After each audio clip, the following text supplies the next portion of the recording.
Assalamualaikum Zamil. Waalaikumsalam warahmatullahi Sihat, wabarakatuh. Alhamdulillah sihat, tapi tak boleh salam. Kita COVID ni. Jaga SOP. Sorry. Okey Muzamil, esok saya dengan keluarga bercadang nak pergi berehlah dan bercuti dekat Port Dickson. Port Dickson.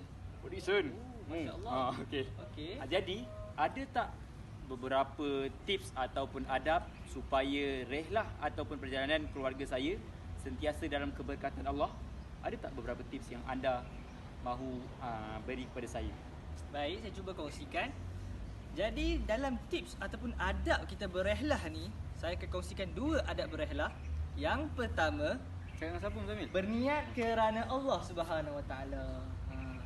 Macam yang kita tahu, apa sahaja yang kita buat, kenalah kita niat kerana Allah. Kalau kita tak niat kerana Allah, maka benda tu tidak jadi ibadah.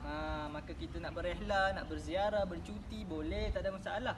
Tapi kita niat kerana Allah Subhanahu Wa Taala. Kerana Allah.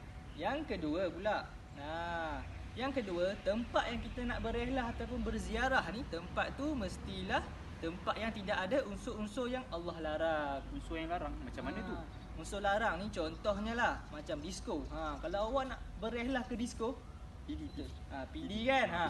Disko tak boleh sebab apa? Sebab ada orang minum arak, orang tak tutup aurat, macam-macam lah. Jadi yang kedua kita kena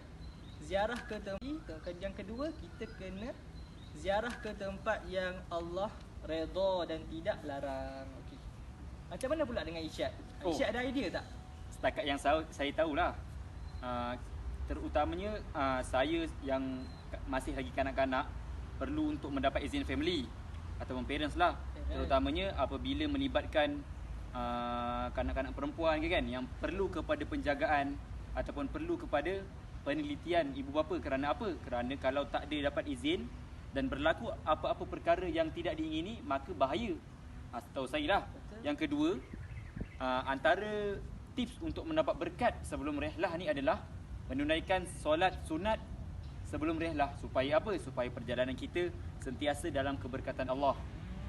Solat sunat tu, solat sunat apa? Solat sunat tak apa, solat sunat mutlak saja. Sunat untuk berehlah.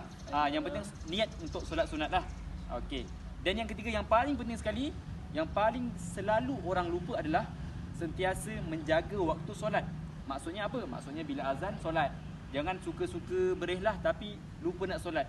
Maka ia akan menjadikan rehlah kita itu mendapat keberkatan. Sebab apa? Sebab walaupun kita rehlah, kita sentiasa ingat kepada Allah. Itu sajalah yang setakat saya tahu. Okey Syah. Okey. Jadi saya doakan awak selamatlah pergi bercuti InsyaAllah. dengan keluarga, insya-Allah. Amin. Jaga SOP tau. InsyaAllah. Kita COVID ni. InsyaAllah. Okey. Terima kasih Muzamil.